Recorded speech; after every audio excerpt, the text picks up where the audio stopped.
Hey, welcome back to the Mobility Project. 3 items on the agenda today. They're a little bit disparate, a little mixed. One is a response to some athletes saying, hey, I'm having a hard time getting deflection, external rotation. They're saying, boy, I'm just brutalizing this position. I can't even make a dent. So the key to understanding that position is that it's primarily an external rotation position. If I'm having a problem with that, then what I'll do is take my flexion first and then bias into external rotation second.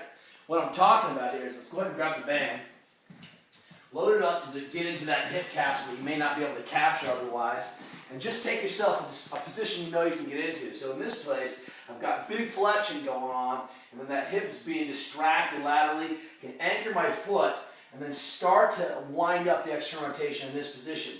I can turn over, I can start to kind of work my way over and hang out here. The key that's going to make this work is that that band can either be pulling to the back of the hip by changing that position, or it can be changing, or I can have it distract laterally. But the first piece is to take on what you can take on, and then oscillate back and forth, contract, relax, kind of touch through that hip capsule a little bit as you can, time under tension. So that gives you a way to kind of start to scale into some of those other positions.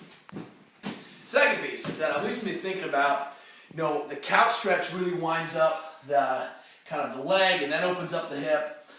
We talk about some other ways to open up the front.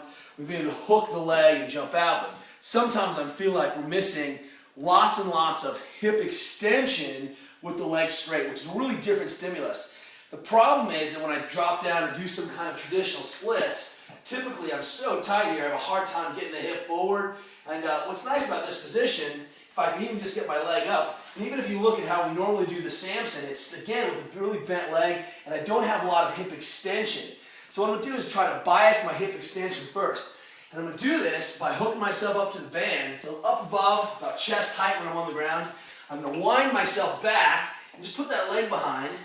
Now I've got all the hip extension that I'm after. Squeeze the right butt cheek hard and then press forward. That band pulls into that hip corner, and I'm really exaggerating what I'm after, which is how do I improve that hip extension, belly comes tight, don't overextend, butt's got to be squeezed, and press in. And this is a really, really different stimulus. Big, big impact here. Try to do that 2 minutes aside, 3 minutes aside, and tell me if you can't feel magical when you release that. That's like a weight's lifted. Last idea. Today I was working with a young cyclist, superstar. She's talking about, hey man, I'm externally rotating on the bike and working on my shoulders, I'm in a good position, but I feel like I'm always struggling to get back. When we see athletes who've got good shoulder control, stuck or in fixed flexion all the time, we've got to go after the thoracic spine. It's been a few days since we've hit it. Take your peanut. Let's start low on the back, right in the middle there. Remember, 2 ways to do this, I think, effectively. I can roll side to side. I can extend over that motion segment. Belly tight, extend. We're working on a new trick. We'll see if we can put on them one the next couple days. Tap that kind of one segment at a time until I can take a big breath. It's not painful. Then I might even clear the segment by going up and overhead. But let's get 2 or 3, 4 or 5 minutes in this position. And I've been noticing I'm much tighter in the low lumbar or low thoracic region. Hammer on those things. 3 ideas, simple ab WOD. We'll see you guys tomorrow.